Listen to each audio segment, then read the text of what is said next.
Good morning, lovelies. Today we're going to talk about how to world build class systems in fantasy and science fiction. I've divided this video into 3 sections and added the timestamps below so you can skip around if you have to. They are the 3 types of social stratification, how class systems are formed, and how to use the class system in your writing. Before we get started, remember to subscribe to the channel for more videos on science fiction, fantasy, and horror through a feminist lens. If you want to join our Discord community and get early access to these videos, join us on Patreon. That link is in the description. So first things first, what are class systems? The technical term is social stratification. This is a society's categorization of its people into rankings of socioeconomic tiers based on factors like wealth, income, race, education, and power, which is basically a fancy way of saying this is how society determines who is rich, who is poor, who is somewhere in the middle. A society's resources are disproportionately distributed among the tiers based on how much power they have.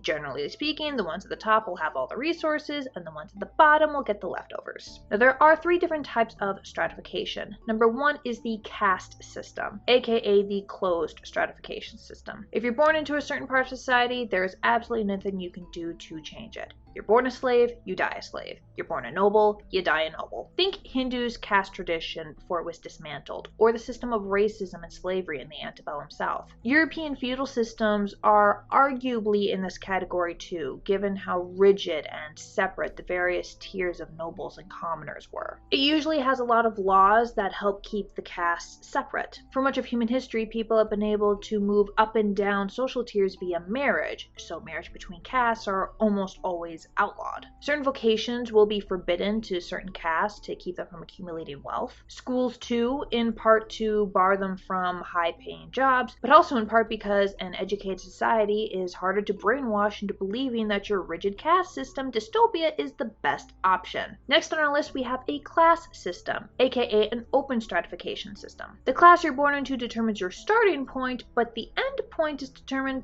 partially at least by you. If you're born a shoemaker, you can die a CEO. Or if you're born a ruler, you can die a beggar. That isn't to say that it's easy to move up and down the class systems, especially if the class system evolved from a caste system and the switch only happened a couple of generations ago. I mentioned in my fantasy economics video that poverty and wealth are generational, so chances are you are going to spend your entire life in the class that you're born into. Your starting point is critical, and there are a lot of roadblocks, some of them legal and official, others cultural, kind of like peer pressure, that prevent individuals from moving around the classes, especially going from lower to upper. We all know of the disdain that rich people can have for poor, but a lot of times the reverse is also true. The whole us versus them mentality applies to both parties. Half of my family are working class and see anyone with higher education, wealth, and white-collar jobs as snooty and not real workers, sometimes even a drain on society. In other words, they really didn't like the fact that my mom married my Harvard-educated, Massachusetts-raised dad.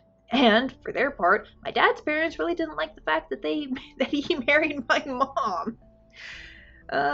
Good times all around. It's a cultural class, one that's been explored time and time again in many stories because it's fascinating. And finally, we have a meritocracy. This is the ideal system where social stratification is purely the result of personal effort. It doesn't matter where you're from or how rich your family is, the money, prestige, and power you get is based solely on you, nothing else. High effort gets you into the upper class, low effort gets you poverty. It's a fantasy. Most experts agree that it can't exist. Social ranks, culture, and economics are just too complicated to boil it down to such simplicity. To say nothing of how factors like sexism, racism, and ableism can prevent even the hardest worker from landing their dream job. That doesn't stop a lot of class systems from thinking they're meritocracies, and that the problem of poverty can be solved by poor people just trying harder, even if they already have 3 jobs and have downsized to half a step above homelessness. Other class systems recognize their inherent classism and try to take steps to get as close to meritocracy as possible. The Song dynasty in China had an imperial exam open to everyone,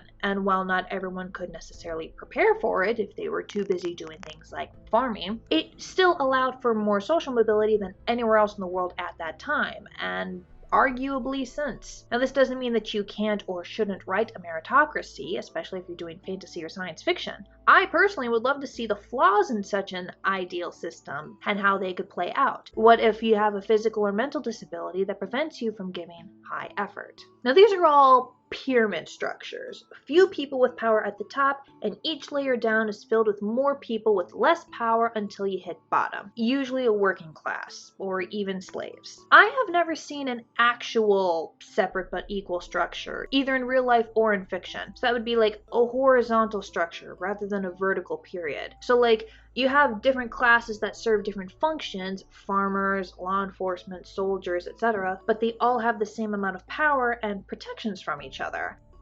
Might be worth looking into. Now, one thing that these systems have in common that's often overlooked in fiction is the moral justification for them, especially in caste systems. We're taught that the systems that we're born into are right, and that our position in the system is morally superior to that of someone else's position, even if they have more money and prestige. Oh, yeah, those rich guys, yeah, sure, they make the laws in this country and they have all the power, but we're the ones who are actually doing all the hard work, working in the fields and getting food for this country. That makes us better than them. This morality issue is especially prevalent in American evangelicalism, where they tie an individual's morality with their wealth and status, even attributing a holiness to it. Those with more money have been blessed by God because of their moral righteousness. So if you really need that extra $50 for rent this month, you should probably just pray harder. Historically, we've also had this whole divine right to rule thing, or the mandate of heaven, where everyone on all levels of society are taught that this person needs to be in charge because God said so. To question or to dispute such a claim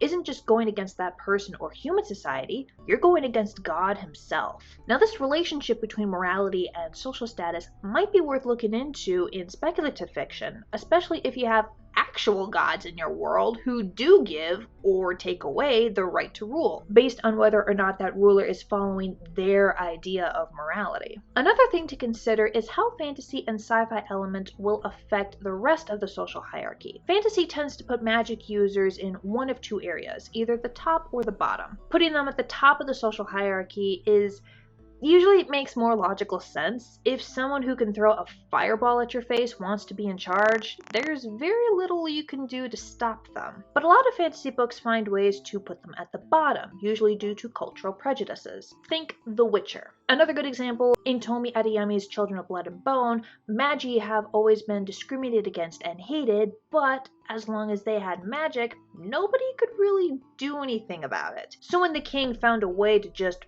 get rid of all magic, making it go poof, they were fucked. C.L. Polk's The Kingston Trilogy puts magic users in all levels of society, but their treatment is vastly different. Magic users at the bottom are called witches, considered mentally unstable and dangerous, and are thus shoved into insane asylums under horrible conditions, forcing all witches to stay hidden. Magic users at the top, on the other hand, are called mages and are the country's leaders, largely because they're responsible for controlling the weather and letting the country actually be habitable. There is no functional difference between mage and witch, except the difference of paycheck. We see something similar in the Harry Potter series. Everyone is a witch or wizard, but they face prejudice and certain obstacles if their families are not. So why do societies have class systems? Well, at the start of any society or civilization, when you've just got a bunch of people to agree to work together and not kill each other, you have to divide the labor. Someone's got to get food. Someone's got to make clothing. Someone's got to enforce the laws, treat the injuries, defend this society from the other societies, etc. Now, at first, generally speaking,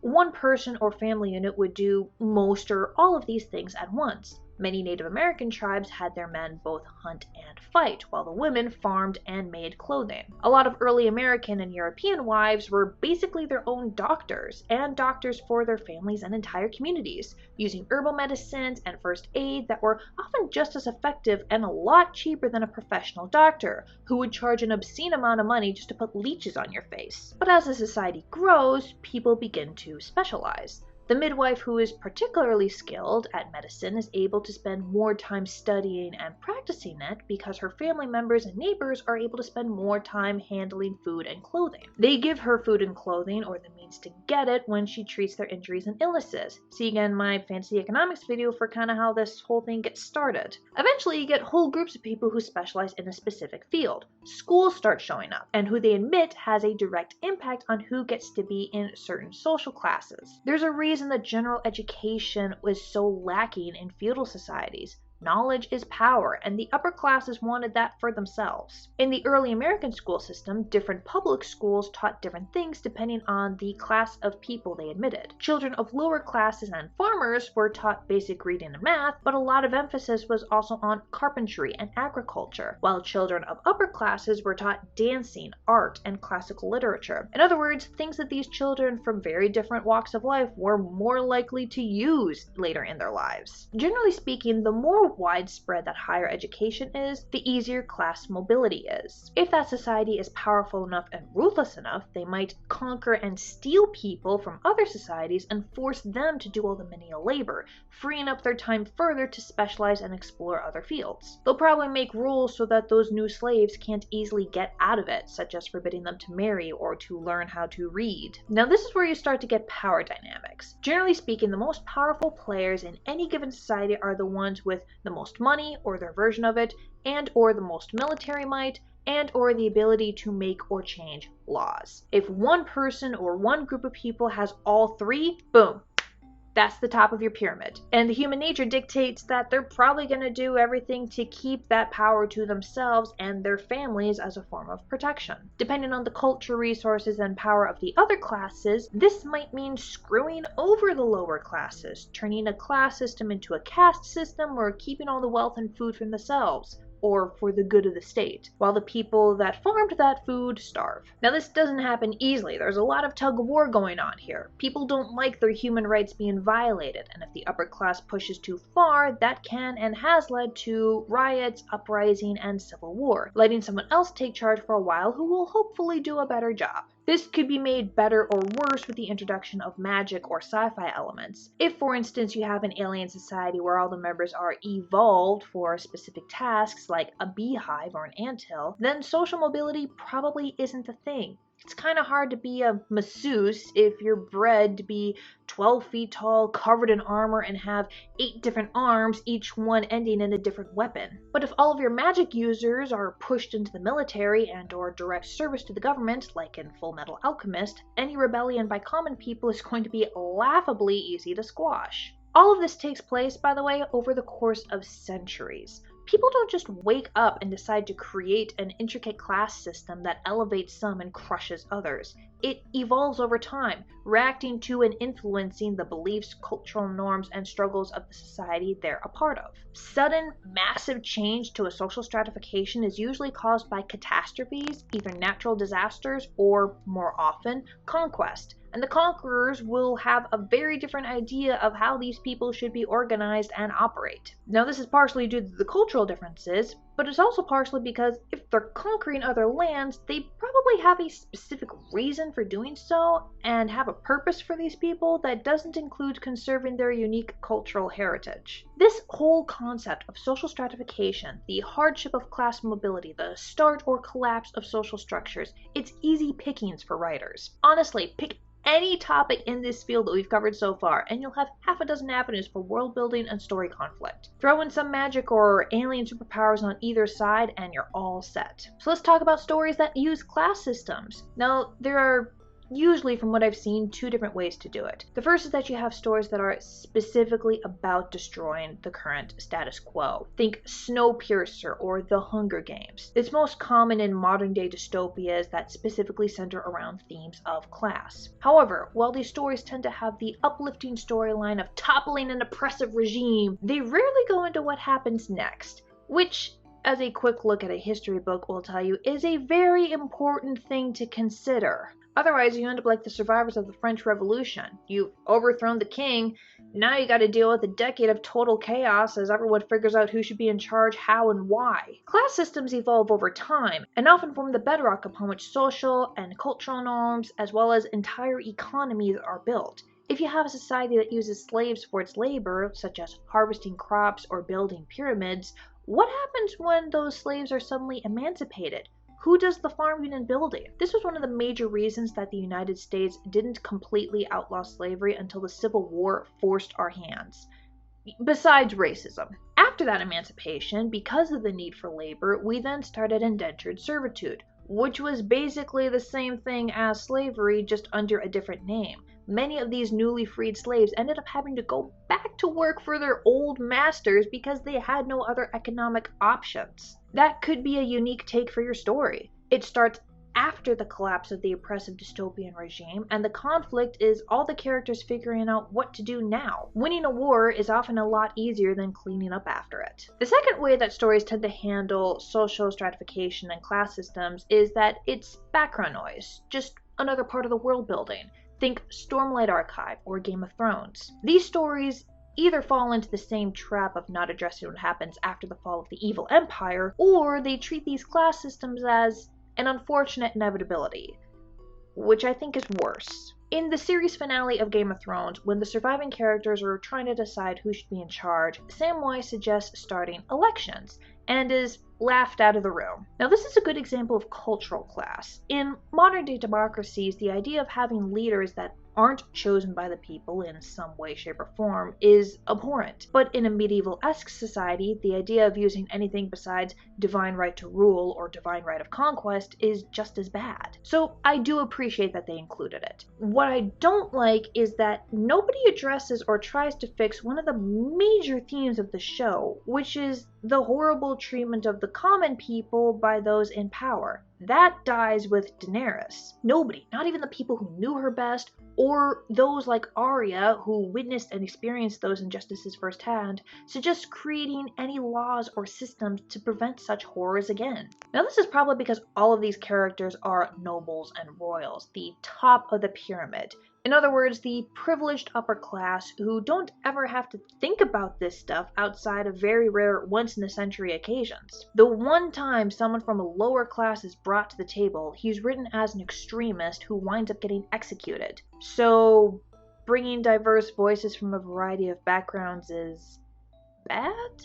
I have a similar problem with the Stormlight Archive. Kaladin, one of my favorite characters, is from an oppressed class of people, Dark Eyes, and is very bitter toward Light Eyes, the privileged class in charge, because almost every single interaction he's had with them has screwed him over. They drove his family to poverty, they killed his brother, they sold him into slavery. Then Kaladin manages to kind of climb the ladder a little bit, meet some other Light Eyes, and they tell him to basically calm down. Not all Light Eyes are that horrible, he needs to chill out.